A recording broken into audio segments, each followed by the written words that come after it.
Beautiful. We'll get started in just a minute. Let's double check that we have all of our committee members over here on this side of things. Happy August, everyone. Welcome back to this meeting. Tonight, we're going to look at some more boundary maps and hopefully come to a consensus around them and what we're going to take to the community as a full package. McKay took a lot of our feedback and made some updates. I think you've all seen it, but we'll be going through those tonight. But we'll start with our opener question, which you can put in the chat, which is, when you were in elementary school, how did you feel about going back to school at this time of year? So like having summer be over and going back to school.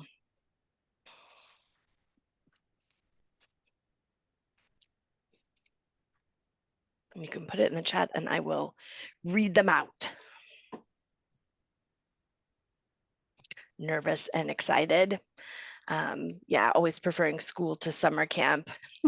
Once a nerd, always a nerd. I totally empathize with that. Excited. Anxious, probably. I like that answer. Very excited. Wow. Maya said that she didn't ever learn her teacher or class until they showed up at the school. Oh, I can only imagine what that's like as a little bug.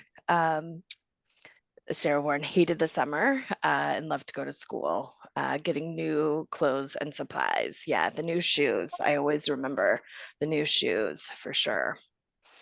Awesome. Well, I asked that question because that is the time of year that we're in, and so many families are feeling that combination of feelings. The kids are too. As Ariel sent out today, there was a really great story in the Portland Press Herald about the boundaries work, and there's been, several different articles lately about what's happening in the Portland public schools.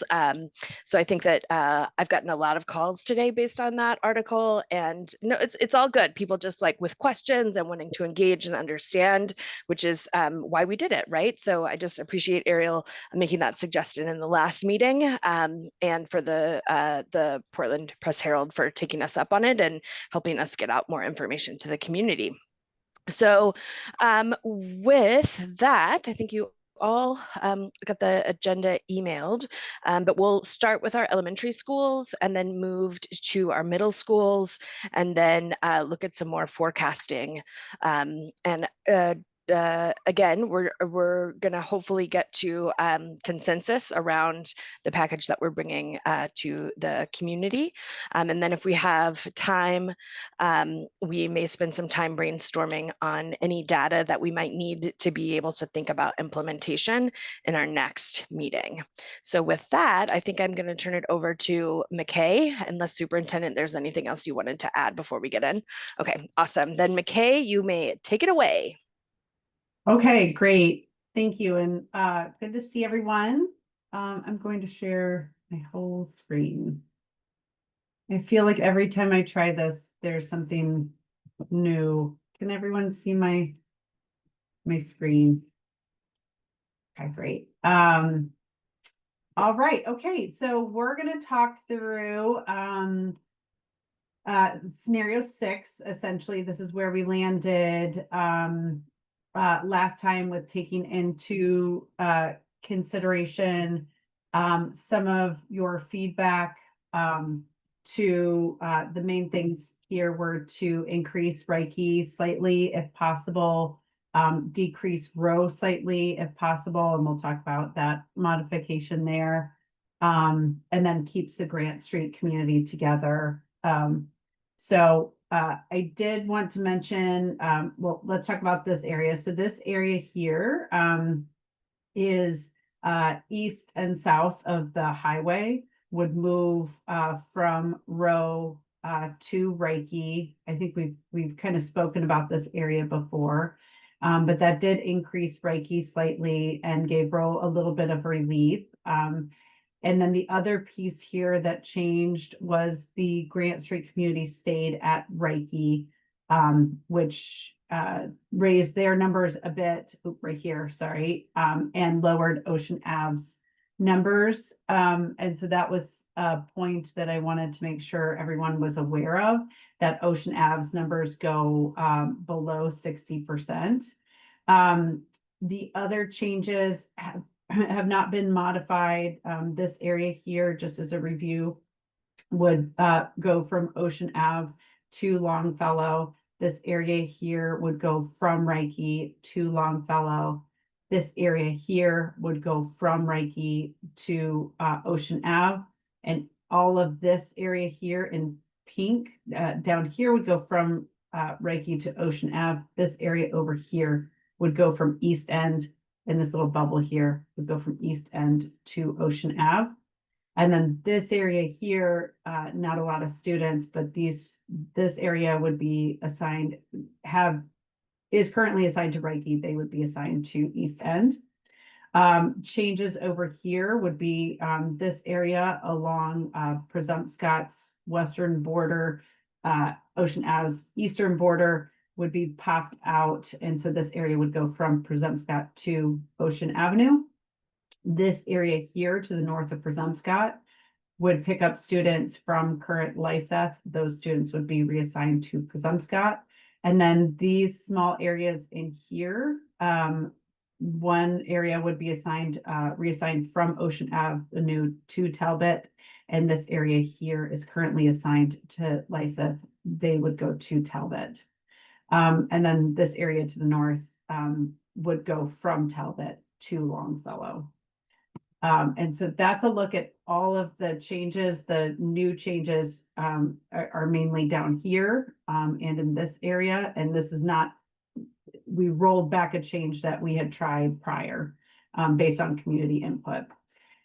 If we look at the 24, 29, and 34 numbers, you can see that East End is fairly flat, but set to decline a bit in the 5-year and then remain stable.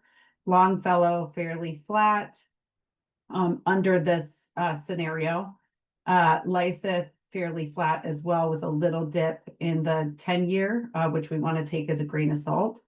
Ocean Ave, while it is lowered in this scenario and does dip in the 5-year, there is some development that is predicted to bring that back up over 60% in the 10-year. Presumpscott is low now, but there is some development that will bring that up. Also, smaller population, so smaller growth equals larger percent gains.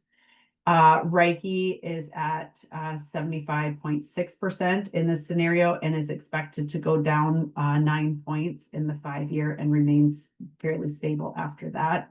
So expected to contract in the future. Row is at almost 70% in this scenario and would be predicted to go up to near 80%, but still underneath 80% in the 5 and in the 10-year.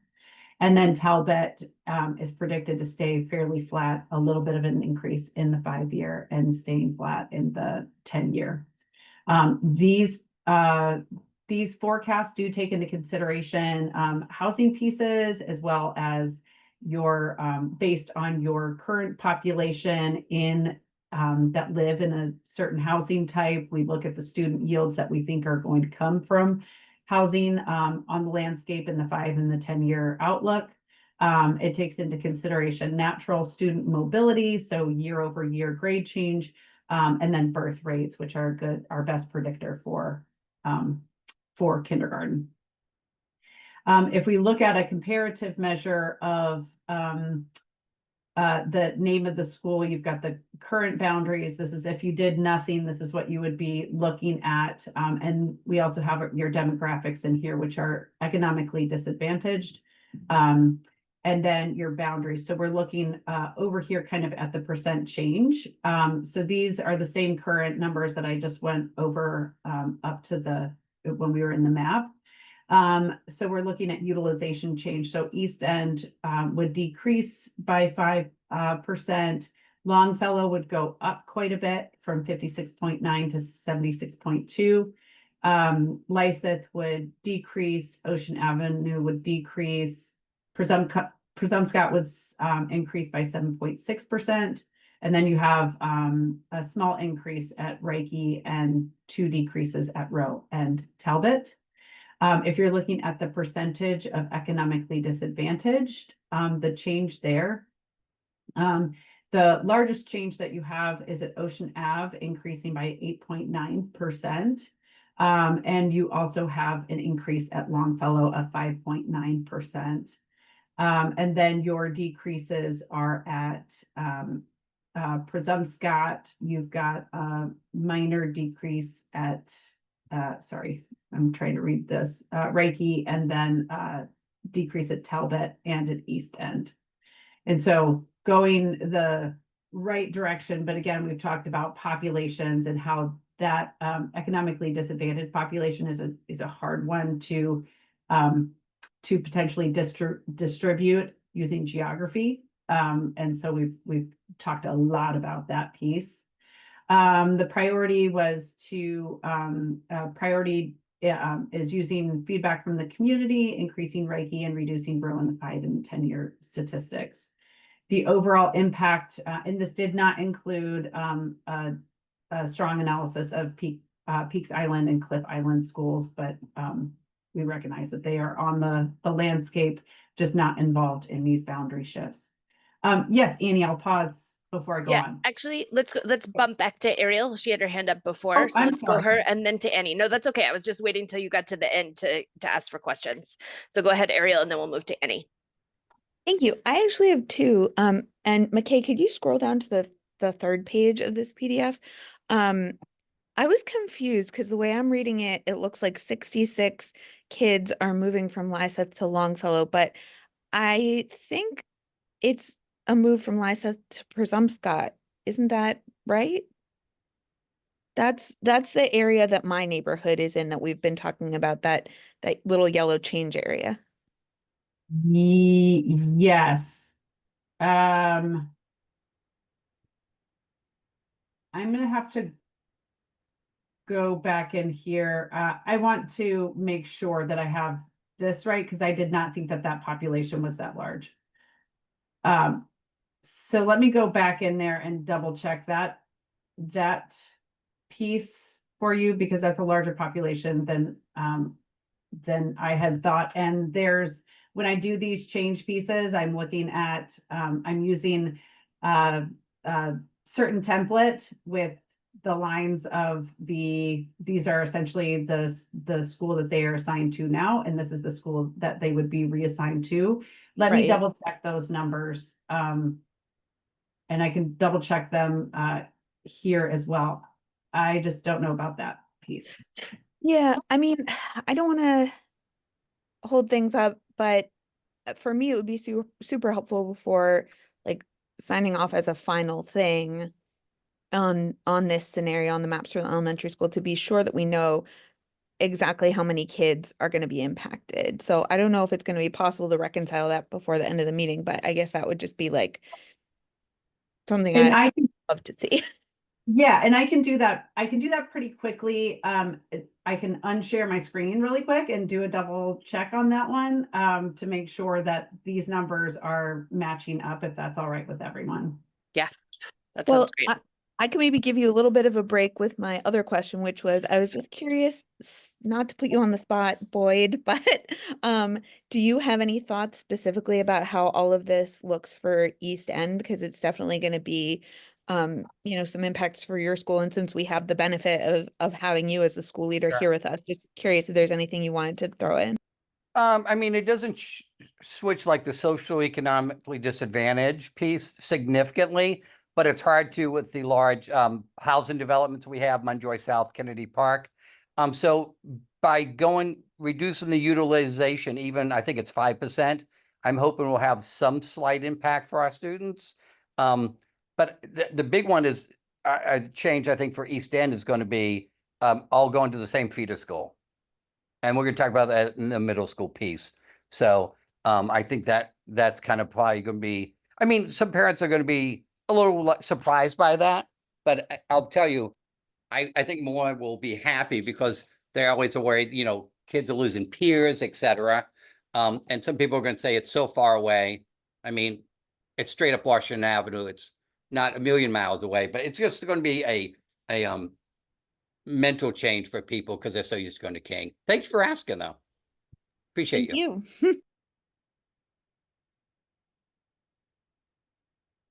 Annie, do you want to ask your question? Yeah, so it's a question I have well, I have a question for McKay, but I don't want to Do you have distract her another brains. question? Yeah. I While do she's doing have that, another yeah. question, but it's kind of dependent on how McKay answers this question. But I can still kind of pose it to the group. So, and my apologies, I've missed the last meeting. So, one, I was wondering why. Actually, this one doesn't require McKay at all. Why did the area apportion from Reiki to Row go back to Reiki? That is to like left of well, we know where it is because it's only one area, right? Yeah. Maya, do you want to respond?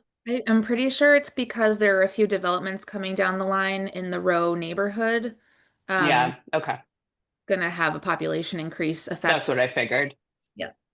It was it was also that the population of Reiki, the percentage was becoming pretty small when you went out 5 and 10 years. Yeah, and so that is my question. And which is, you know, if I am looking at this,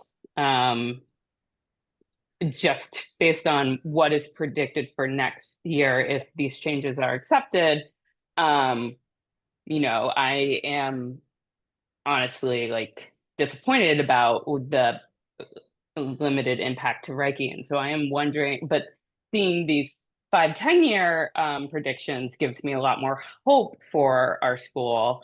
And so I'm wondering, how do we get from, you know, limited change to such a massive decrease predicted in our population over the next decade?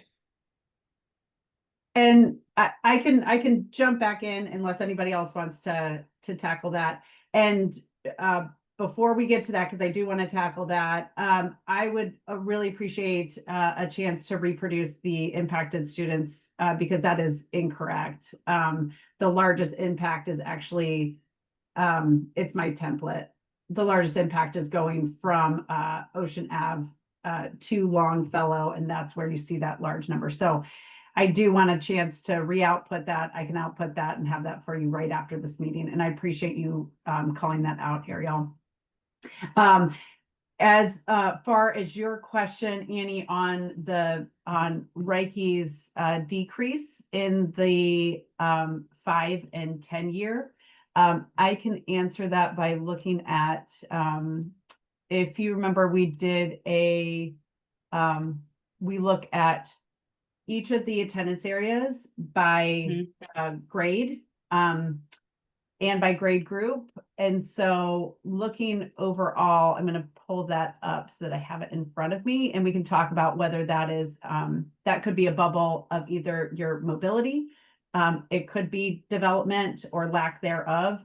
And what I'm thinking is that it might be due to a small kindergarten class or lower birth rate.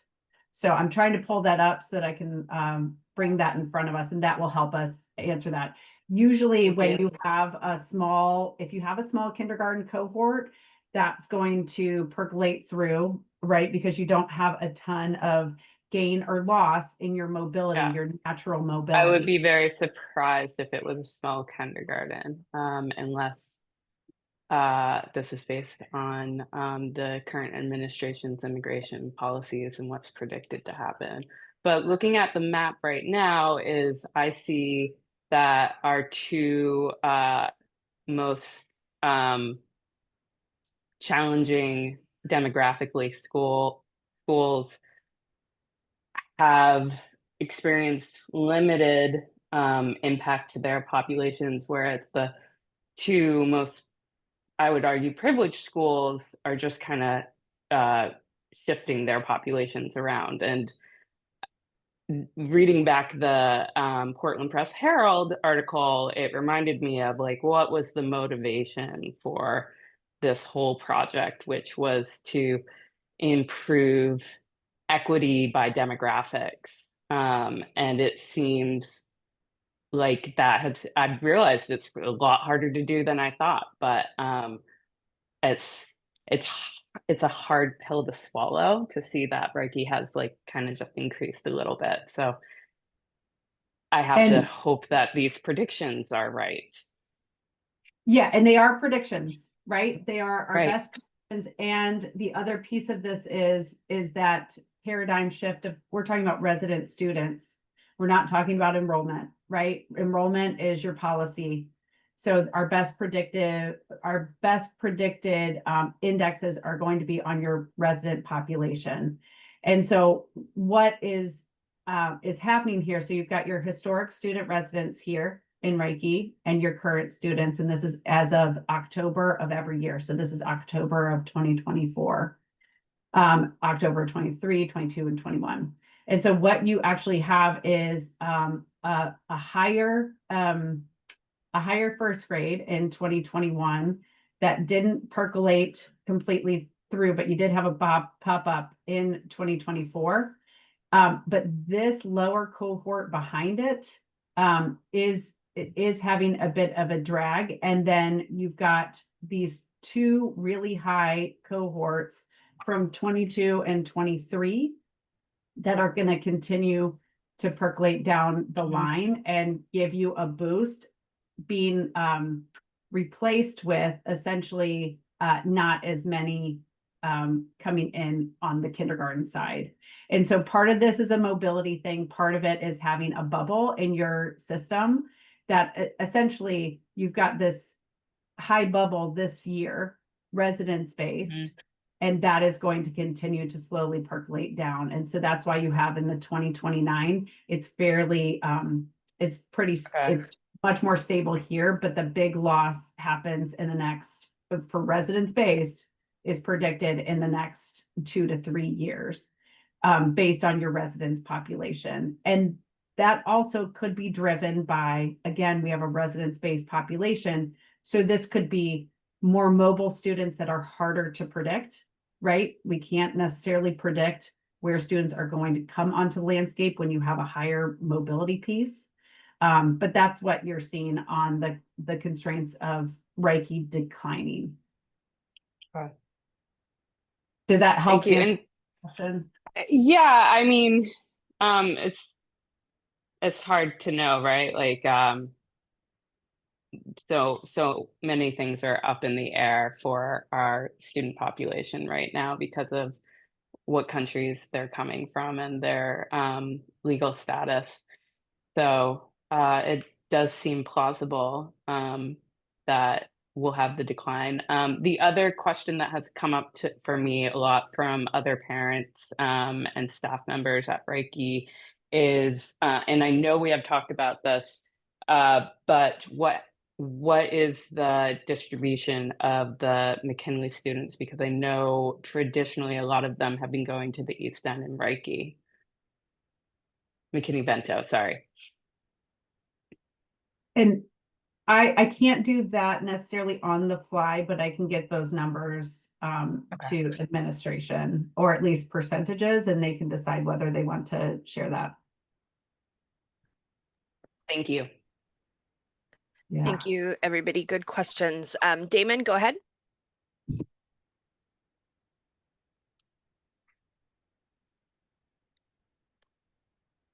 Oh, You're I think on you're mute. on mute.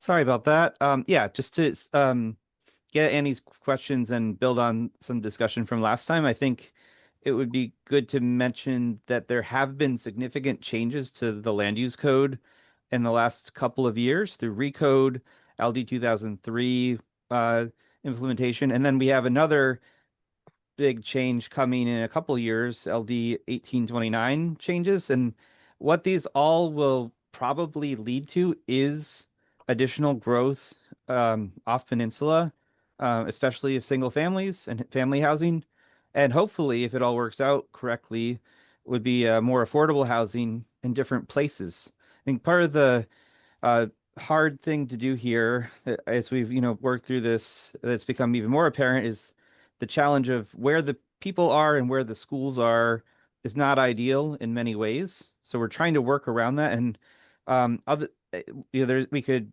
look at moving the schools. That's a hard thing to do, and maybe it's a little bit easier to move where the people are, and I think that meets a lot of our other goals as a society. So I think if we do our job right and try to plan for that, we would look at maybe having some extra capacity in some of the off peninsula schools, but also making some modest improvements now. So I think we've done a pretty good job with that. And speaking to the Rose School change here, that area going to Reiki, I know several people who live in that area who have said that they like the idea. I know at least one person who actually sent their child to Reiki who lives in that area. So there may be some natural desire for that. I'd love to hear from more people about it too, and I think we need more input, but I think that seems like it may be a good way to go. And then some of the other changes, I think others can speak to that more, but I think we've really got to something that could work well here and set us up for hopefully the next 10 years as we look at other changes happening in the city. Thanks so much, Damon. Any other thoughts or questions about these elementary maps or numbers?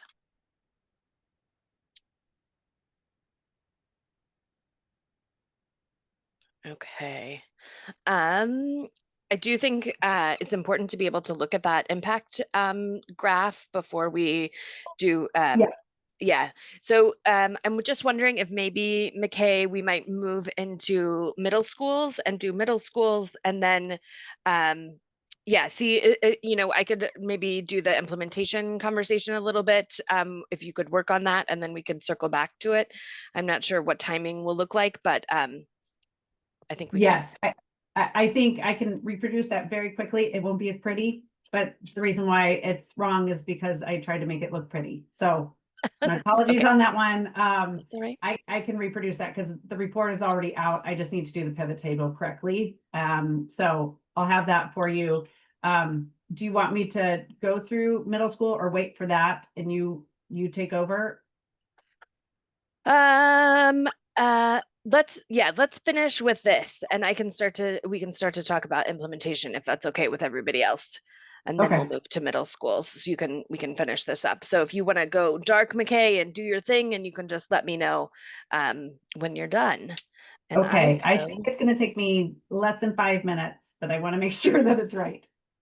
Okay, perfect. Well, we'll start talking and we can stop whenever you're ready.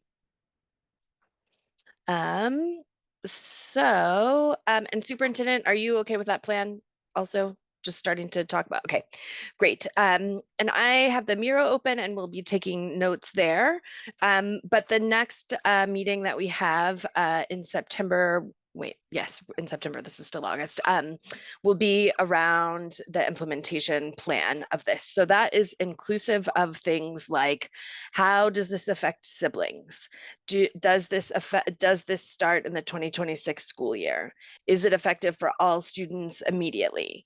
Is it, kind of all of those factors are the things that we need to make decisions on that will come from this body to the board as a recommendation. So again, remember, we're not making the final decision, but we're making decisions around our recommendations. So I would love to first, before we start talking about data, is just like name the things that we need to be making decisions on.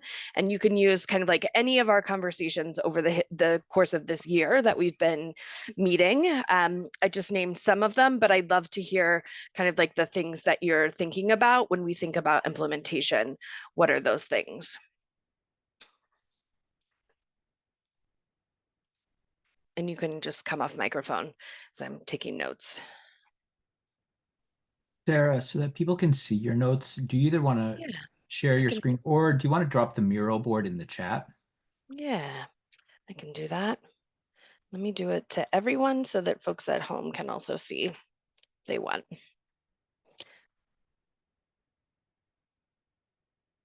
This is more of a topic than a Yeah. in question form, but transportation would obviously need to be figured out. Yeah. And I know that we have talked about a lot as this committee, kind of like the distances for middle schools and things. So I think that that would, a recommendation around that could be within our final recommendation. I would say out of neighborhood requests. I know that there are some areas that we were saying like geographically closer to one school, but makes more sense for another school population wise. So how we're going to handle that. I think there was like a safety concern about crossing a major road. That was the issue.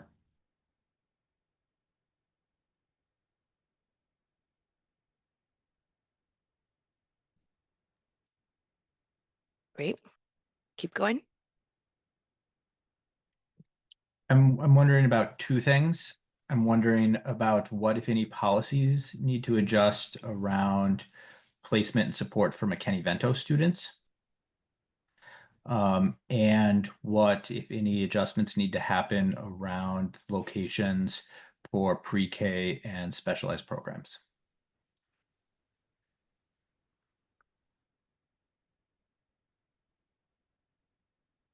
Yep.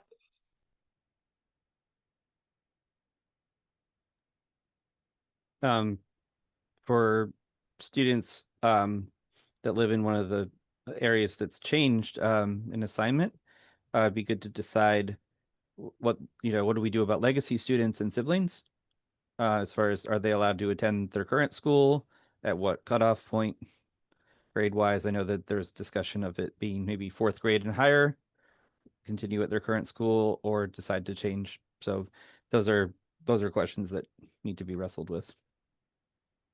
And what happens with their siblings if they have. What about a plan for when to do this again? Love that.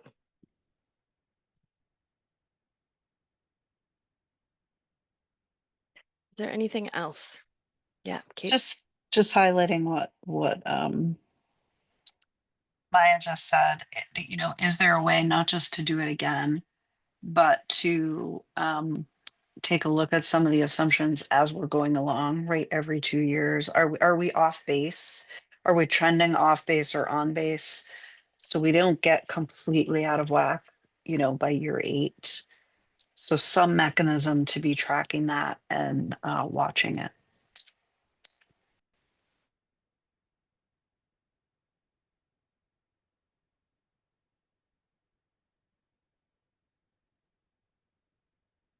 Any other considerations or things that people have thought of?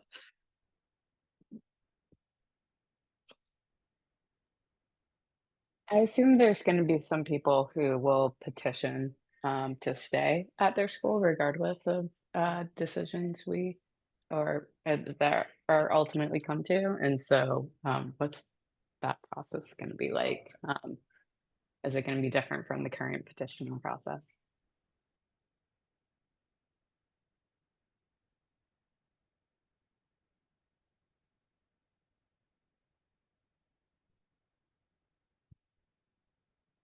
Beautiful.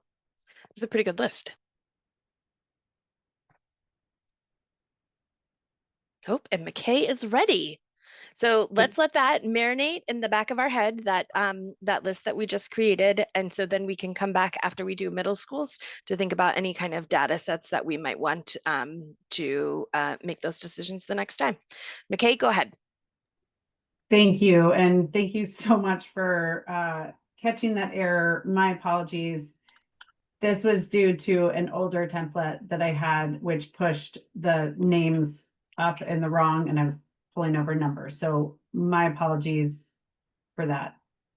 Sincere apologies. So here are the corrected numbers. None of the totals don't change, and East End and Talbot, those two did not change. But this is where these schools here were pushed up. There was no Longfellow. Longfellow doesn't give up any students. It only takes in students. And so it's up here, but not from this way. So this is from the perspective of your current assignment. So for example, East End currently has 28 students assigned to East End. 28 of those students would be reassigned to Ocean Ave Elementary School. And so East End would give up, this grand total here is from giving up students would leave that attendance area. From the Lycett perspective, there are 34 students that are currently assigned there. They would be assigned to Presumpscot. So I'm glad that you mentioned this because it's a much smaller impact comparatively speaking to elsewhere. So Lycett would give up 34 students assigned to Presumpscot. Ocean Ave has the largest impact with 66 students would now be assigned to Longfellow. And Presumpscot would, there are 8 students that live in Presumpscot. They would be assigned to Ocean Ave. That's in one of those little small area splits. Reiki has 20 students that would be reassigned to Ocean Avenue. That's where Ocean Avenue dips down and pulls students to the north. Row has 22 students that live in Row that would be reassigned to Reiki. That's that area that we spoke about, the new area in scenario 6. And Talbot has 15 students that live in Talbot that would then be reassigned to Longfellow. And so this area looking down would be what these schools, how many students these schools would take on or be reassigned to them. And this look by the row is where students would leave from. Yes, Ariel.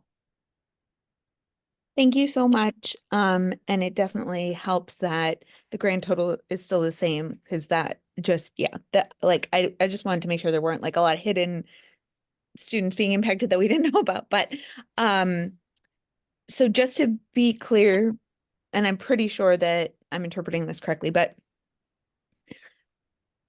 to give an example, like the 28 students who would be moved from East End to Ocean Ave, it's not necessarily the case that all those 28 students are currently attending East End. It's that they're currently zoned for East End, and then they would be moving forward, they would be zoned for Ocean Ave, but some of those kids might already be going to a different elementary school or even out of district or whatever, right? They wouldn't be going out of district because Okay. we wouldn't have them in your student information system. But Okay. yes, you're getting to the 3 types of impacted students. These are resident students. So this would be what if everybody stood by policy straight on where you live is where you go to school. The other 2 types of impacted that we think of is I was going to this school and now I am assigned to this school. Another one is I was going to the school and now I'm assigned to this school and I go to neither. And then the third one is I was assigned to this school, but I'm going to the school that you're reassigning me into. And so that also exists on the landscape. But this is just talking about resident students, yes. But, and okay, just to like clarify a couple more pieces, this is only students that are currently attending school in the district. So like my daughter who is too young, isn't in kindergarten or pre-K yet. She's not reflected in the 34 who'd be moved from Lycett to Presumpscot. So they're sort of like these invisible kids like mine who will be like moving up into the system. And then there was something else. Oh, this conversation made me think about the list that Sarah was making. For kids who are currently going to school somewhere different than where they're zoned for, how would they be impacted if their zone was then further changed? Would they be kind of kicked back to where they're zoned for, even though they're not like if they're currently zoned for school A, but they're going to school B, and then they become zoned for school C in this process, would they be able to stay at school B, or would they have to go to school C? Just like making a provision for those kids, if that makes sense.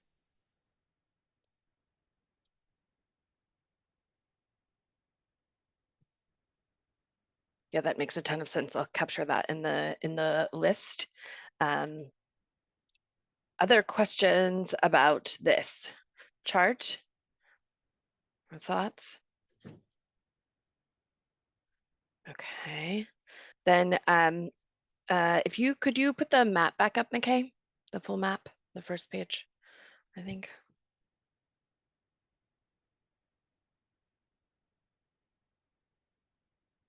Beautiful.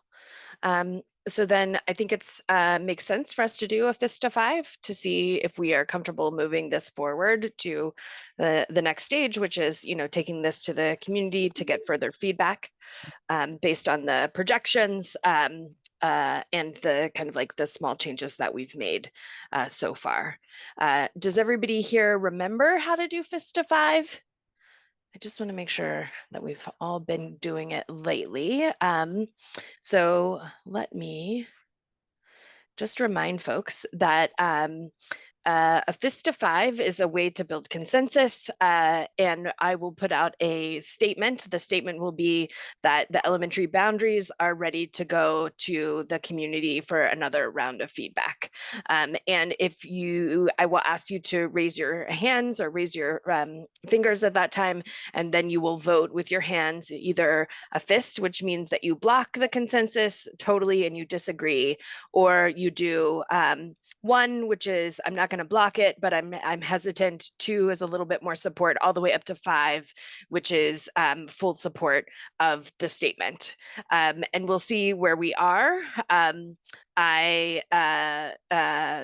goal is to get to everybody 3 and above.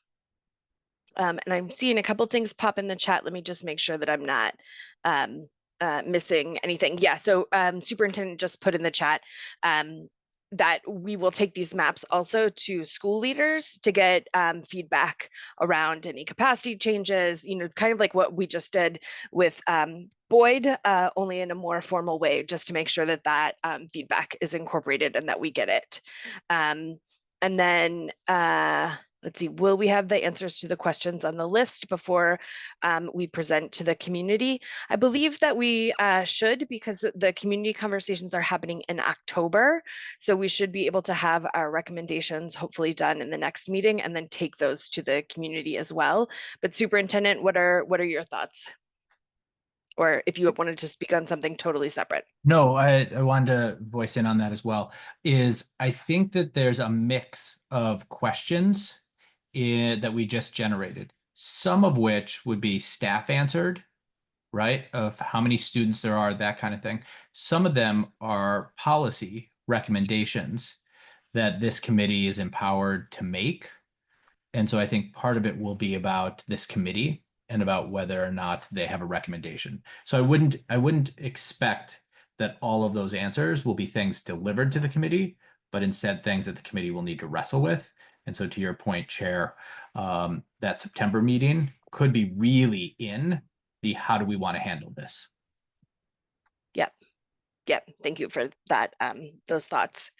So I would like to go back to the statement, which is this set of elementary boundaries is ready to go to the community for a next round of feedback. So on the count of 3, I will ask you to do FISTA 5, 1, 2, 3, and keep your hands up.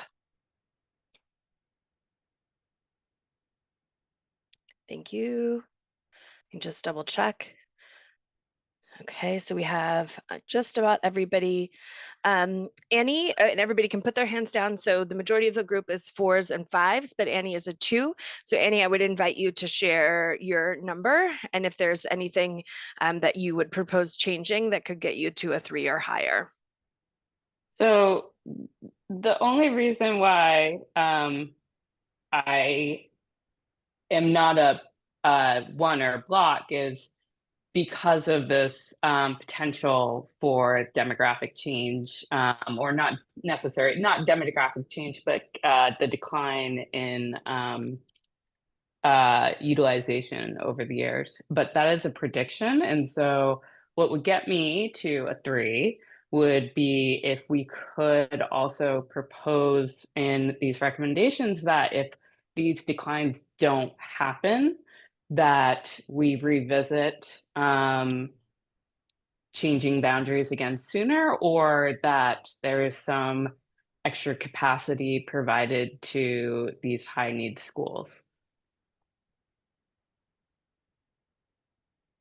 Wonderful. Thank you for those thoughts, Annie. McKay, would you mind taking your screen down? Perfect. There we can see each other. Great suggestion, Damon. Yeah, I mean, I think that your number to me speaks to the disappointment that I think that we all kind of hold. And I do think Kate's suggestion of making a recommendation of a regular kind of much like we do with the high schools right now, where every year we're tracking enrollment, and if through the lottery system that people choose their preference, if they start to get out of proportion for each other, there's mechanisms now that move students to keep the high schools in better balance. And so I do think that we could make a recommendation to do something similar, but I also want to bring superintendent and Dr. Warren into this, just to make sure that that feels like something that is possible from your end. I do think it's possible. And again, I just want to go back to, I think there's a policy piece that more significantly impacts this. Boundaries certainly do, but the neighborhoods aren't going to change. And so I think that there's a policy question that could impact it. And there's no reason we couldn't put a check on this. I'm not sure people want us to revisit boundaries every 2 or 3 years, but we could monitor and then do some adjustment.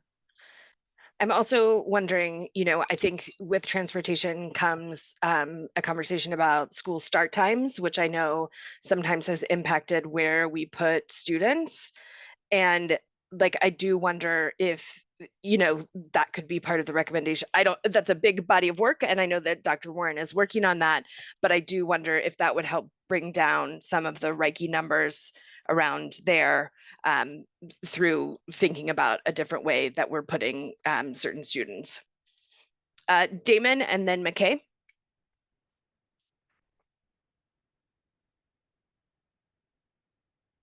Oh, Damon, you're on mute again. Sorry about that. I keep putting my hand down. I don't know why I'm mixing that up. Zoom does that sometimes. It mutes you when you do down that. by now. Yeah.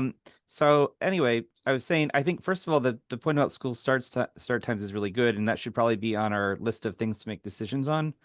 The second thing is, I'm wondering if we should perhaps consider putting boundary decisions on a regular schedule in conjunction with the U.S. Census. That is how other districting decisions get made. It's when we get a wealth of new data. It may be worth considering doing that. So that would put us to 32 or 33, maybe, depending on whether we want just the population data. And then there's a wealth of other data that comes out typically a little bit later, but which we might want to be looking at. So I think that might be worth doing. And also that would happen to line us up with where if the land use changes we've made are successful, we might actually start to see a lot of that change in place by then, hopefully. So that might be worth thinking about for those two reasons alone, maybe planning for 32 or 33. Thank you, Damon. McKay. Yes, I'll be quick, and it's to echo Damon's sentiments, is that I see a lot of districts that say, let's do this now so that we never have to do it again. And that's for sure not a great approach, because populations do shift. And so having an idea on a maintenance schedule is always good. And you also have communities saying, you knew this and you didn't do anything about this before it happened. And that comes into place with what Damon's talking about with land use changes. Right now, we don't have great data on affordable housing in your district, because there's not enough students to get a big enough sample size to say, yes, out of 100 affordable units, you will get this many students. So we are guessing that it's closer to this type or this type, but as those changes come on the landscape, we'll have a better idea because more students will be living in those housing units, and we'll be able to get a better idea of how many we think would come from that type of housing. So just wanted to echo Damon's sentiments, and that would give a better idea of, to Annie's point, of these declines and increases. They're only as good as your historic data, and your historic data has a lot of mobility of students. And so that could also change on the landscape. Thanks so much, McKay. Dr. Warren, go ahead, and then I'll read some of the comments in the chat. Yeah, I mean, just the point around transportation and start times and whatnot, this is where this work gets really tricky and complex because it's overlapping with a lot of other things.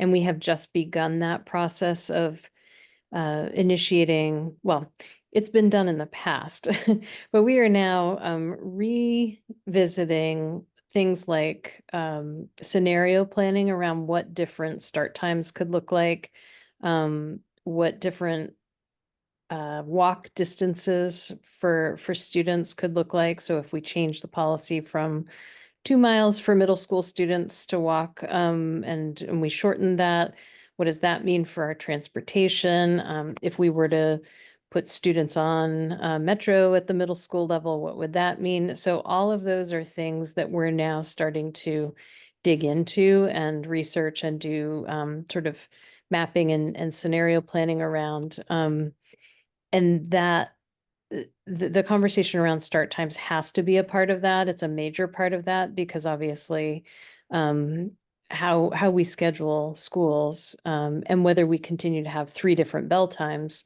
has a huge impact on transportation. So I think it does tie to the conversation here, but it's actually central to that other conversation that is just now getting underway. Yeah. So I think what I'm hearing is that we may not have clarity, but we could still be making recommendations that then you could take into consideration as you continue that work. Exactly. Yep. Great. And just for the folks watching at home, there's been a couple of comments that have just come in on the back end that I want to read out, which is Ariel volunteered that making the process more successful in the future is to formalize the way that we carry forward the context and knowledge for this work. Yes, I agree with that. I think we have a lot more internal systems around kind of like how things are captured that I think we could pull forward. And there's just been a lot of missing and information from the last time that this was done. So we probably recreated the wheel in some ways. Yes, agreed. We've added school times to the Miro list, and Maya asked if the school board could get yearly enrollment reports. That is something that we can continue to look at. Like, I almost wonder also if we could like think about as a committee, like top caps, like if a school gets to 81% utilization or something, that then triggers a process, or if socially or economically disadvantaged gets to a certain number, then that triggers a process, something like that. But I think that is like, we could create that, and I would totally support that and having it in our recommendations. Dr. Warren, is your hand still up or did it come back up? Sorry, nope. I will lower it. Okay, perfect. So then I would like to do FISTA 5 again to see if Annie has moved. And if she hasn't, then we can figure out a new, we'll just keep talking. So the statement in front of us is that this set of elementary boundaries will be moving to the community, with the caveat that in the recommendations, we work on a system to review the numbers on a regular basis and make adjustments if the numbers don't come down the way that they're predicted. It's a big statement. Did everybody get that clearly? Okay, I'm seeing lots of nods. So on the Can you count say of it one 3, more time since yeah. I'm the holdout? Yes, no, totally. So this set of elementary boundaries is ready to move onto the community, with the caveat that within our recommendations, we make a recommendation for a system that would be a system for regular review of the numbers, that we could change things if the numbers don't decline as predicted for Reiki and East End.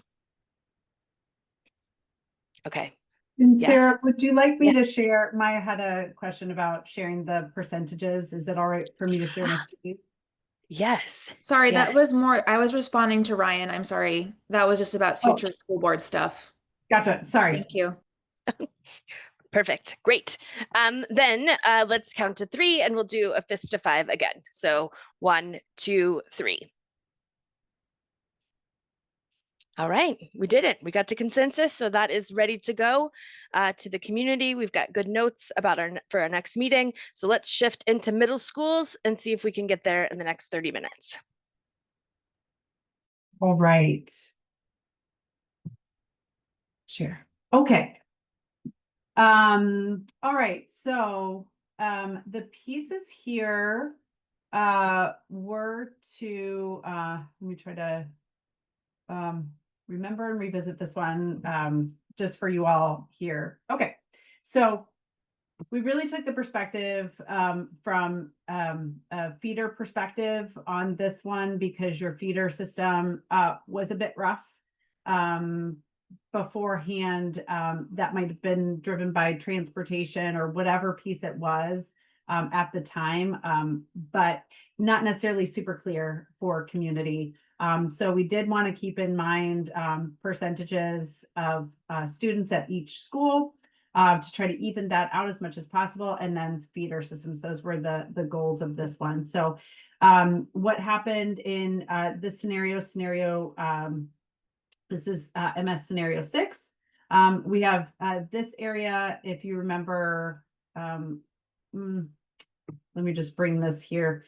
This area of Talbot reaches over across the railroad here. And so that area there stays with, this area was assigned to Moore. That would change to Lincoln, making Talbot a true feeder to Lincoln. This area here was assigned to Moore. That was reassigned into Longfellow and into Lincoln. So that makes that portion of Longfellow half feeder. And we'll talk about feeders in just a second. This portion here, if you can see, and I should have mentioned, the dotted purple line is your feeders underneath the scenario 6 that we just decided to move forward to bring to community. And so that's what you're seeing in the overlay. And so this would be Longfellow here. And this would be Row here. I'm going to kind of outline that. That would make split feeders between Row, which it currently is. It just has slightly different split, and a split feeder between for Longfellow here. Between King and Lincoln. And this area here was assigned to Lincoln. This area would now be assigned to King, and that includes this little offshoot here. There's a tiny little offshoot here as well that was assigned, that was in Lincoln, I believe, but we'll see in the impacted student piece. Then there's a small piece here that was assigned to Moore. This is within Ocean Avenue, and that would be assigned to King. And then you can see it's a bit of a wonky boundary here on your current boundaries, the dark black line. This area would move from Moore to King, which makes sense from a transportation perspective. And then there is a large change here in East End. You can see East End's new boundary would be here. That would make East End a true feeder to Moore. Now, that's a longer distance than current, but it is right along the highway and road. This would make true feeders for East End. Reiki would be a true feeder to King. Ocean Ave would be a partial feeder, half and half, southern portion to King, northern portion to Moore. Talbot would be a true feeder, true feeders up here. And Longfellow would be a half feeder, and Row would be a split feeder. So sorry, Row Longfellow, and Row, Longfellow, and Ocean Ave. These three would be split feeders. And so with that, I'm going to talk about percentages. This brings percentages in the current to 62% at Lincoln, 61.4% at King. This is based on resident students, and 67 at Moore.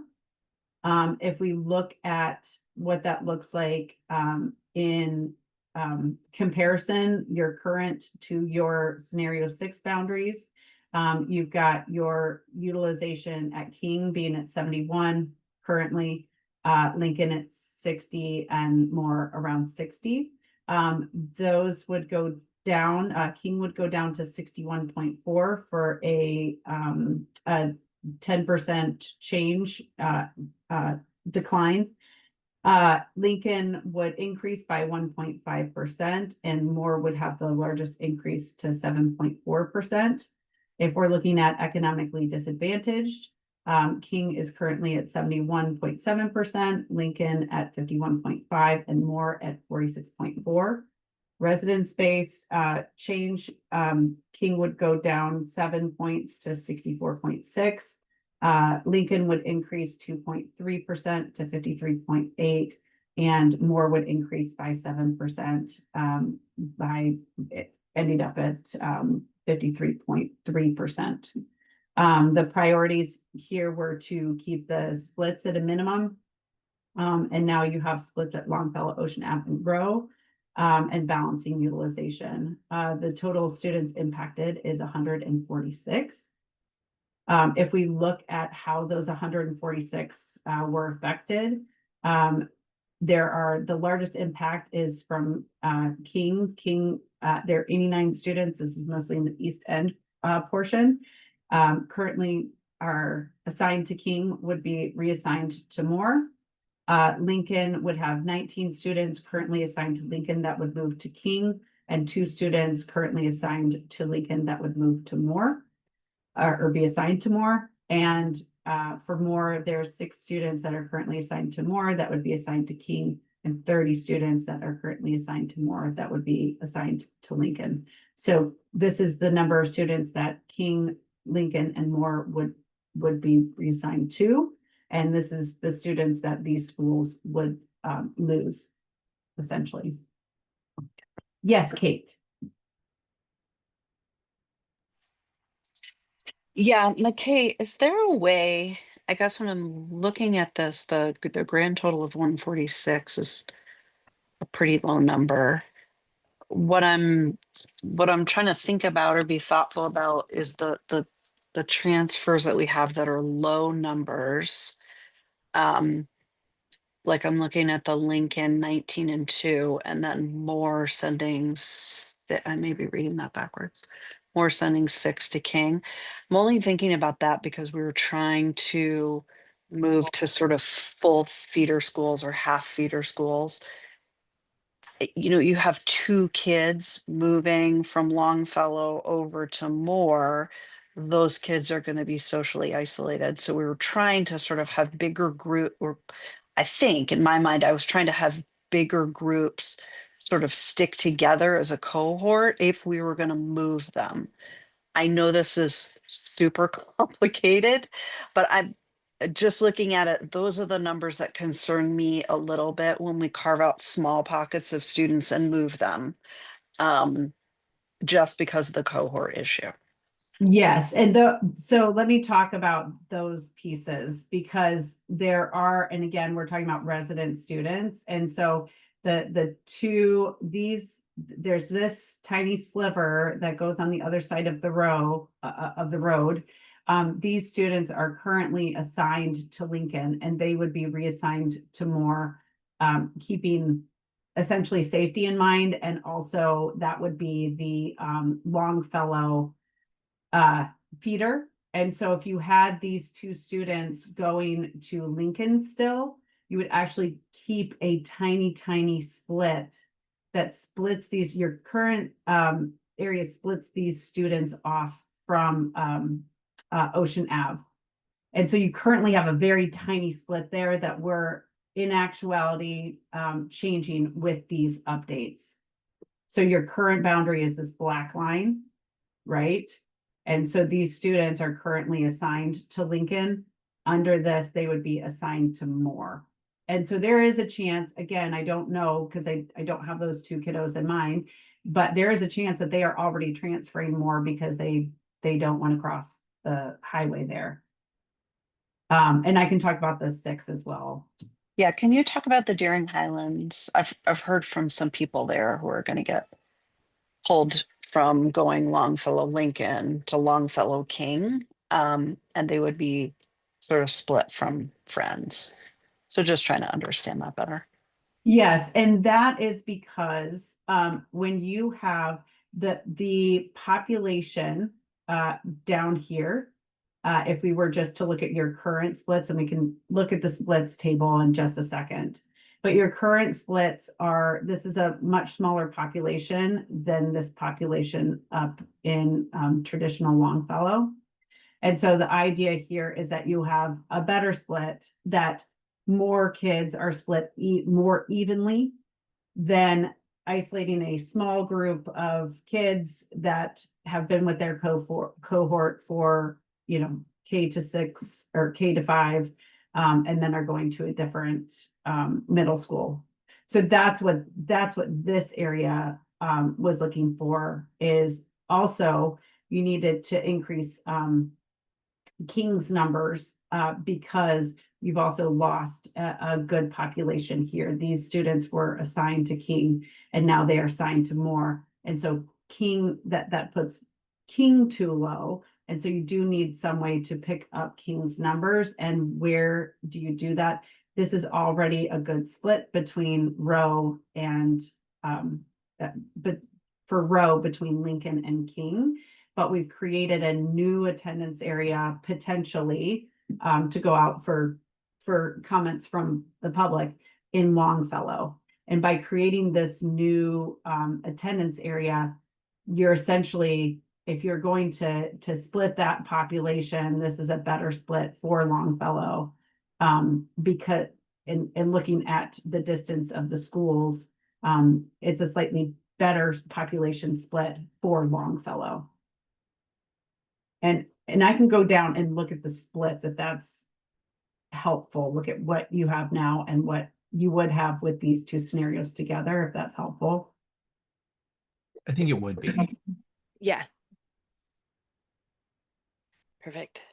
And then Kate, we can come back to your other question.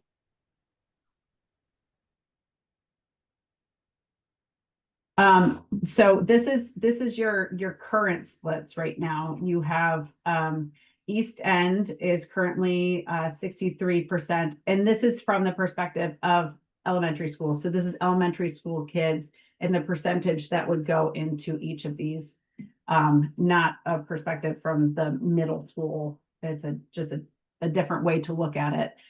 A different perspective would be a principal saying how many kids are coming from each of these attendance areas. East End is currently split 63 and 36, 63 to King, 36 to Moore. That would go to 100% feeder into Moore. This is your current, this is under the scenarios, essentially ES, our latest and greatest ES and our latest and greatest MS that we just went through. Longfellow, this is that tiny little population that we were talking about. 1.6 go to Moore. That's a place where community is feeling. You go to school for 6 years together, and now 6 kids are going to have to go to a different middle school. That's a rough split, where most of the cohort goes to Lincoln.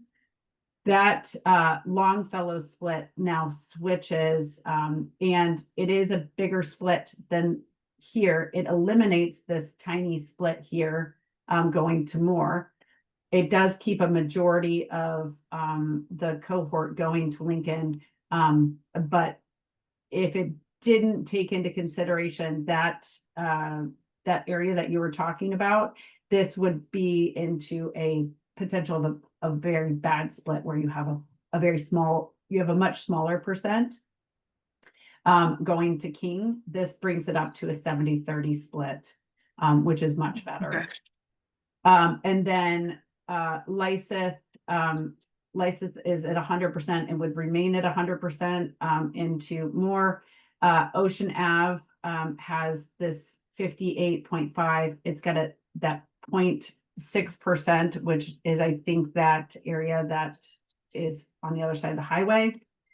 And so essentially 58.40, that would go to slightly higher on to King, 66%, and 34% to more. And so that would be slightly different, but similar to how it is now. And then Peaks Island, 100%. Presumpscot would stay at 100%. Reiki, 100% into King. And then Row would stay pretty much the same. There's some slight differences, but it's a very small percentage. And then Talbot would go from an 82.7, 17.3% split into Lincoln and more, and that would go into 100% into Lincoln. And so the red up here is modified and changed to different schools, but it still is it's eliminating some of these really small splits and giving you splits that we think are acceptable for keeping all of your other pieces in mind of, you know, getting your percentages to be more equalized and your goals for economically disadvantaged to try to modify and equalize that out. So a lot of push and pull from a lot of different pieces. And this is where we kind of arrived at looking at all of the goals and the guiding principles. That's how that happened. And I will say that for some of these affected students, that's where implementation and those pieces can really be helpful, especially for smaller groups.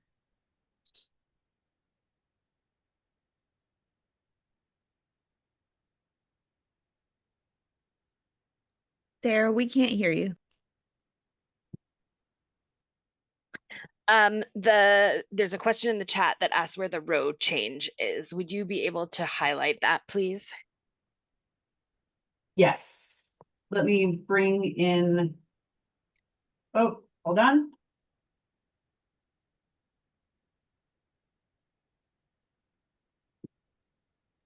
This area is, you don't hear me. 392. And the railroad. So it's this area here. I was wondering about the small number of students going from Row Elementary that used to go to, thank you. Yes. Yeah. So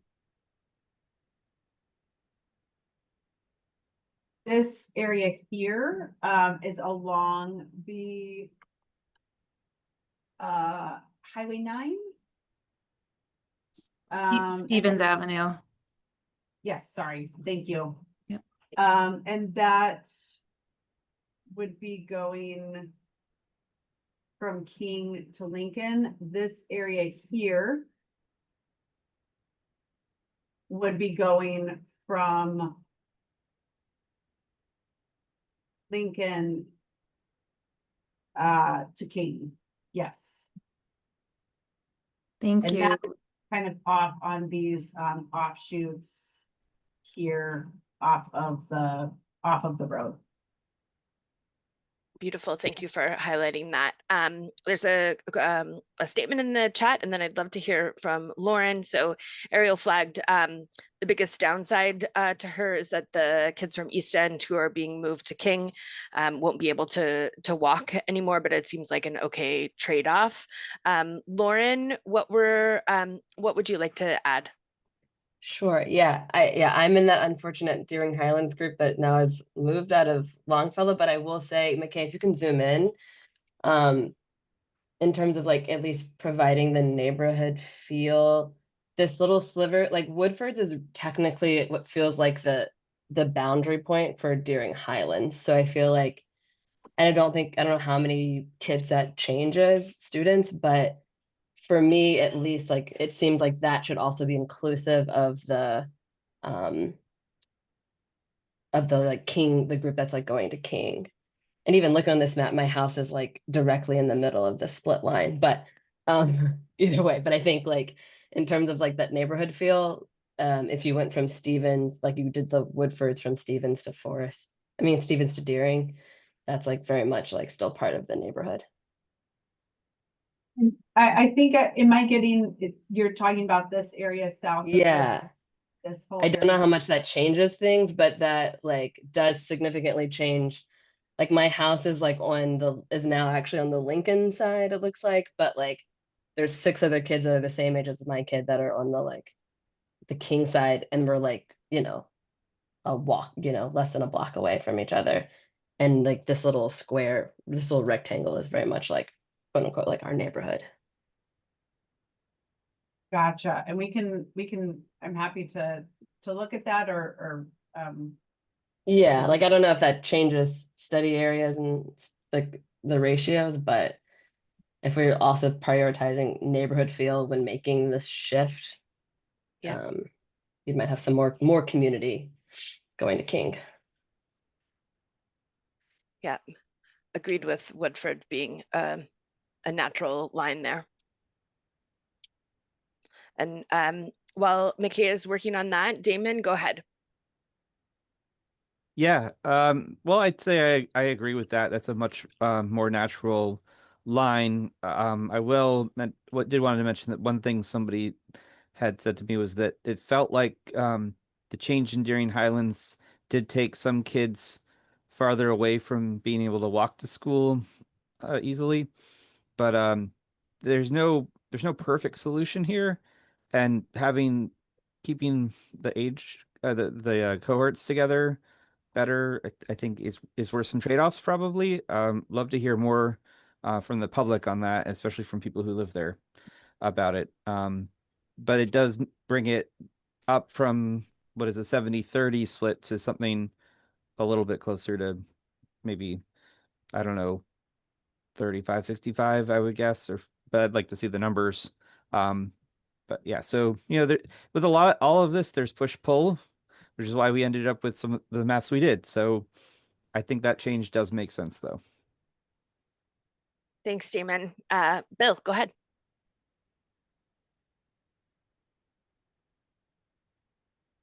Well, Bill, we can't hear you, but it does not appear that you are on mute.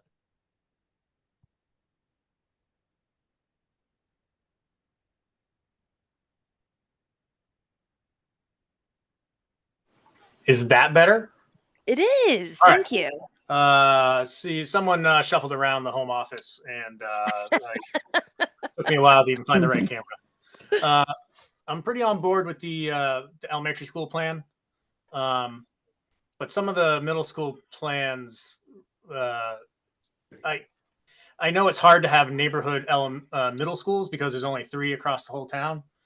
But to have all of East End go from 30% of East End going to Lyman Moore to 100% is it. I mean, I can't with a straight face say any of that. Well, really anyone in the East End going to Lyman Moore is a challenge, but having all of East End go to Lyman Moore, and I know there's not a lot of kids down by the waterfront and hard downtown. It's mostly Bayside, and the kids that are in that area, they're actually moving. But to also have the students and families from Deering Highlands to not go to the middle school that was incredibly close to their elementary school, to go to King, and the King's not that far.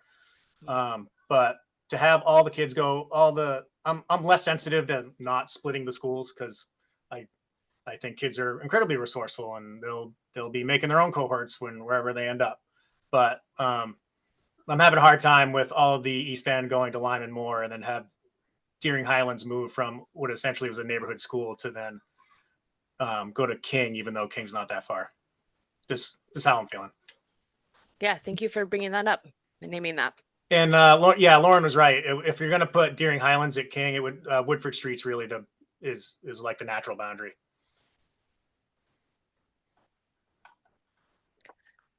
Any other thoughts or questions about this map?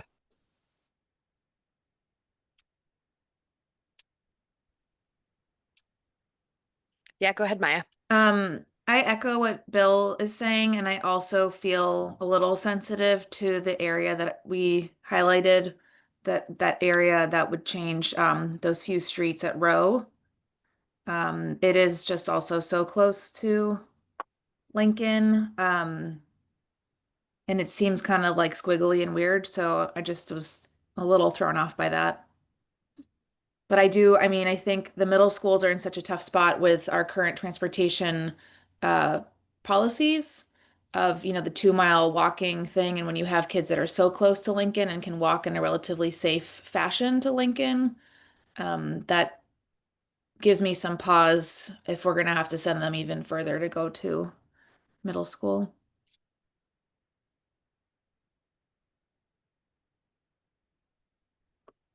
Are there any proposed solutions around that? Well, Oh, I have a Annie's hand is up. question. Go ahead. So I'm wondering, a lot of the concern seems to be about walkability, but do we know how many students actually walk from these areas that we are concerned about? Because if all these East End kids are taking the bus anyways, then I don't see a problem with putting them on a bus in a different direction. Superintendent or Dr. Warren, do you have any insight in that? Or Bill, I see your hand is up. I don't know if you're responding to that. I wish there was more historical data about kids assigned to the bus and what percentage of them ride, like generally and specifically by school or anything like that. It would be real helpful for our department to have that info, and I just don't think we have it. But I don't. Sarah might, Dr. Warren might know better than I. Sarah's great. I mean, we know which students are assigned to the buses, from middle school, because we have to route them. So we certainly could get that. I mean, just, in terms of which neighborhood they're coming from. And then we would have to, map that to which school. But I mean, we could crosswalk the data if we needed to. Rob, go ahead. I guess I'm just wondering what degree the shift from the Deering Highlands neighborhood to King had on its ED percentage. Do we have that number somewhere? Because there are other moves, we don't have, I can't pull that piece up, this particular piece. But the largest impact from King's economically disadvantaged numbers is, I will say, it's this population moving to having East End be a straight feeder to the north. Just because of the population centers of economically disadvantaged. And so I could get that information to the district, but I don't think it had a very large impact. I will say that in the overall change. Because we're thinking from two different directions, right? What King would be potentially taking in as residential and what King would potentially lose in its total population. And then the denominators is changing because it's going down. And so any kind of impact is going to be slightly raised depending on that denominator. But I can get those numbers to the district and they can share. All right, cool. Thank you. That's helpful. Yeah, I share some of the concerns regarding shifting a neighborhood that's relatively walkable. But on the flip side, you're I guess reducing the split issue. So yeah, I'm kind of in between on that one. Thanks, Rob. Damon, and then there's a question in the chat from Kate. Yeah, so I guess one thing, I don't know if we've discussed this or not, but I've been thinking about the balance here. And if we do send, let's say that we decide, okay, well, the transportation stuff just means we need to send East End's the whole East End to King. That may throw off our ED balance, and it might really create some equity issues, I guess. I'd like to see the numbers, but that is what I would guess based on the other numbers that we have looked at. So I think this map that we're looking at now it has some trade-offs for sure, and one of them is transportation, but that might get us at some better equity potentially. I mean, one thing we could look at doing is sending East End, Reiki, and part of Row to King, and then taking Talbot and sending it over to Moore, I guess. But I suspect that would create a more quote privileged school in Moore that may not have the best equity outcome. So in that sense, I like this map. I think it's a balance, and I think it's worth getting some more feedback from the public about it. Knowing that, it's not perfect, and also the fact that we might be adding middle school busing can help address some of the transportation issues. And that's something, the more I've looked at this, the more I've thought that is something we need to start to consider. So I'm hearing a couple of things, and I'm just thinking that it makes sense that we're kind of like hitting these bigger questions with this set of maps, because it's like one stage behind where we were with the elementary maps. So I think that I would make a recommendation here that we ask for a couple of things for an iteration of this that we bring to the next meeting. I know we had originally said that we were going to try to get this to final, but I think we would be rushing it if we did that, and voting on it at the next meeting would still let us have enough time to get it up for the October community meetings. So I'm wondering if we could just make some concise recommendations to McKay for what we would like to see in this next iteration. Does that feel okay for anybody? Is there anybody that is opposed to that as a process? I'm not seeing anyone. So we would not take a vote tonight. We would not get to consensus on a final map around middle school. Instead, we'd be asking for an iteration on this map. So Damon, I'm wondering, it seems like that there's some support for what you were just saying. I'm wondering if you could say it one more time just to make sure that McKay captures it. Yeah, I think and I agree. I think it might be a matter of due diligence to at least look at it. But basically, what we would do is swap East End's school as a feeder for Moore, and instead send it to King, and take Talbot and send Talbot to Moore. Simply to just and then look at the balance of utilization and economic disparities, and consider whether that trade-off is worth making. McKay, did you get that? Can I ask a Yes. Yep. follow-up? Is there a third move that would move a school to Lincoln?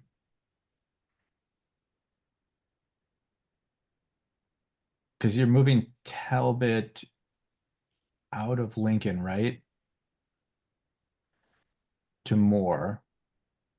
And so do you have a school to go to Lincoln?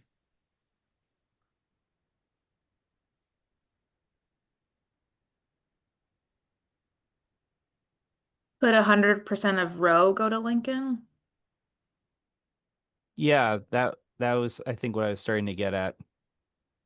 Got But it. then you have the same issue that I have with the elementary schools, which would be the two schools with the highest proportion of ED kids all going to King together. Exactly. That's what I'm concerned about. Mhm.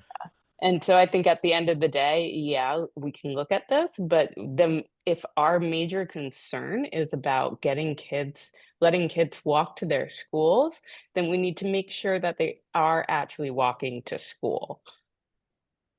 And so we would need the data on what percentage of kids walk from the East End to King, because if I know our Reiki students, we're the smallest catchment area. Most of our kids don't walk. Yeah, so I think that is what we're going to make an ask of, is to see what data is available so that we could use that in the September meeting. Are there any, yeah, Dr. Warren, go ahead. Yeah, I just want to clarify one thing. I mean, so we don't, I'm going to go back and look at the maps, but my recollection is that the hazard zones that we have on the peninsula are primarily geared towards our elementary students, not the middle schools. And so I think what's at play there on the peninsula is more the distance. So if a student lives more than 2 miles from their school, then they would get bused. The question that I would have that we wouldn't have data on and can't answer is the extent to which families may be driving their kids to school. So that I don't know, and that would be hard to tell.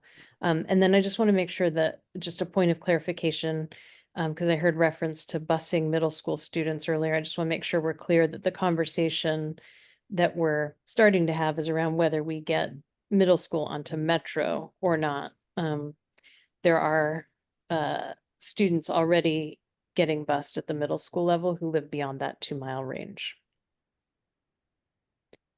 Thank you, Dr. Warren. I did have one more clarification for Yeah, this scenario. Would you like me to keep in mind this scenario 6 for elementary as if this were your draft recommendation? So what I'm asking is, do that not from current boundaries, but it would move Talbot in this scenario and East End in this scenario. East End would move this way, all of Talbot would move this way, and Row in this case would move all of Row to Lincoln. Is that correct? I just wanted to make sure. Yes. Okay. Beautiful. Beautiful. So I think then for our September meeting, our plan will be to get the middle school map to final and start to think about some of those implementation questions that we named today. I would ask folks, I'm mindful of time and it's still being August, and giving people the moments of sunshine that we have. If there's a data set that you would like in preparation for the next meeting, I would just ask that you email superintendent and myself, and we can work on getting that together. I think based on the questions, we can also just generate some things from that list.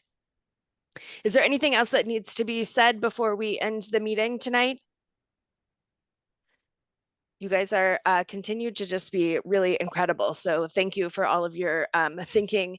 It's true, Bill. You made that face, but it's true. Y'all are a great group to work with. And I just feel like the solutions get stronger every time we meet. And that's what we like. So have a good night and we will see you in September. And happy first day of school.